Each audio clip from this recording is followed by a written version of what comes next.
Tadbirkorlik subyektlaridan qarzdorlikni undirish tartibi qanday? Mazkur videoda aynan shu haqida gaplashamiz. Birinchi bosqich bu talabnoma yuborish tartibi.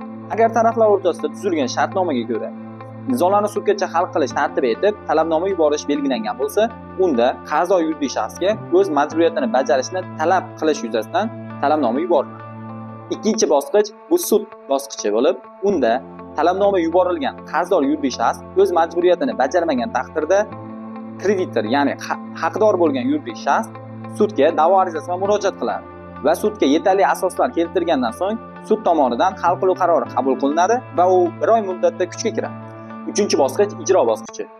Unga ko'ra sud tomonidan qabul qilingan hal qiluv qarori va berilgan ijro varaqasiga asosan qarzdor yuridik shaxsning hisob raqami joylashgan bankka inkasso topshiriqnomasi beriladi.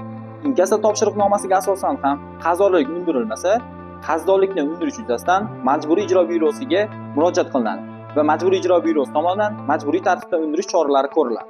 Tadbirkorlar, o'z huquqingizni biling. Sizning huquqingiz qonun bilan himoyalangan.